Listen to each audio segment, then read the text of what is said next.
Hi everyone, welcome back to your Greek translation. Today we're exploring two powerful languages of history, philosophy, and faith, Greek and Arabic.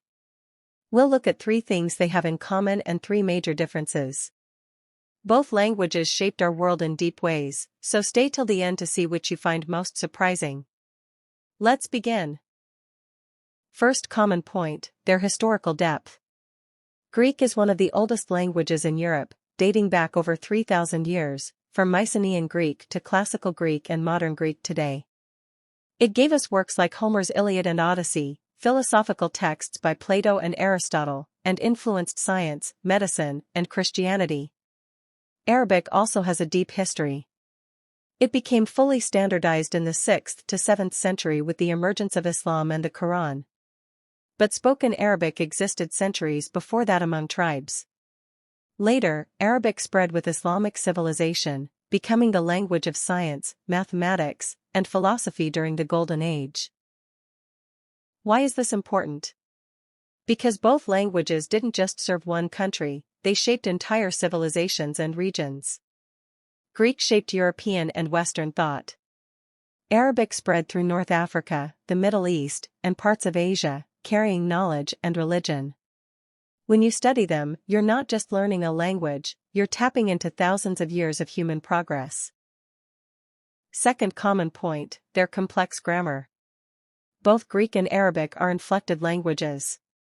This means that words change form based on their grammatical role in a sentence. For example, in Greek, nouns change depending on whether they're the subject, object, or showing possession. Similarly, verbs change based on who is doing the action, when it happened, and whether it's continuous, completed, or conditional. Arabic works in a comparable way.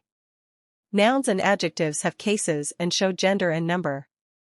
Verbs change depending on tense, subject, and even mood, for example, whether you're giving a command or stating a fact. Why does this matter for learners? Because learning these languages isn't just about vocabulary. It's about understanding patterns and structures, like building blocks. Once you understand how endings change, you unlock the logic of the language. This is why Greek and Arabic are considered difficult but rewarding, they force your brain to think in new ways. Third common point, rich vocabulary and borrowed words. Both languages have absorbed words from each other and from neighboring cultures. For example, Greek borrowed many words from Arabic during the Ottoman period, especially for food, clothing, and trade items. Meanwhile, Arabic borrowed from Greek during the Islamic Golden Age when scholars translated Greek scientific and philosophical works into Arabic. Words related to philosophy, medicine, and mathematics were often adopted directly or adapted in pronunciation. This exchange shows how cultures connect through language as a bridge, not as a barrier. Moving to differences. First difference, their alphabet and script direction. Greek uses an alphabet with 24 letters, derived from the ancient Phoenician script, and is written left to right like English.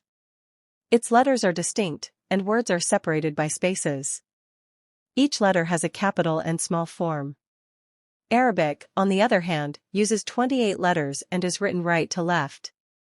It's a cursive script, meaning that most letters connect to each other in a flowing way. Arabic doesn't have capital letters, but each letter has different forms depending on whether it comes at the beginning, middle, or end of a word. This makes Arabic look very different from Greek to the eye, and requires learners to adjust their reading habits completely.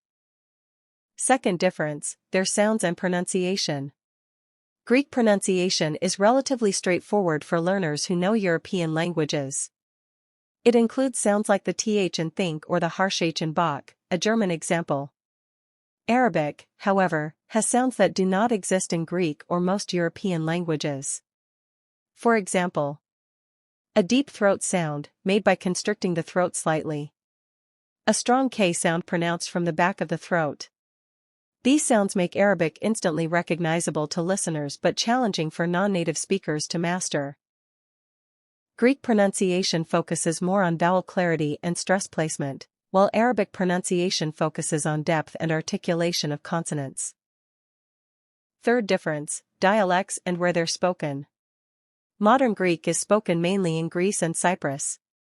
While it has local variations, such as Cypriot Greek, Pontic Greek, and regional accents, they are generally mutually understandable by all Greek speakers today. Arabic, in contrast, is spoken in over 20 countries, with major dialect differences. Egyptian Arabic, for example, sounds very different from Moroccan Arabic, and both are quite different from the standard Arabic used in news and official writing. This means Arabic learners often have to choose between learning standard Arabic for reading and writing or a specific dialect for conversation. So, to summarize, 3 things in common. Both have a long and rich history. Both are grammatically complex, with inflection and patterns. Both have rich vocabularies with borrowed words showing cultural exchange. 3 main differences. Different scripts and writing directions. Unique pronunciation challenges. Different spread and dialect variations. Which of these did you already know? If you're learning Greek, Arabic, or both, tell me in the comments below. Which do you find easier to pronounce? Which do you think has more influence on your native language? Don't forget to like this video, subscribe to Your Greek Translation, and click the bell icon so you never miss our weekly language journeys. Thank you for watching, and see you next time.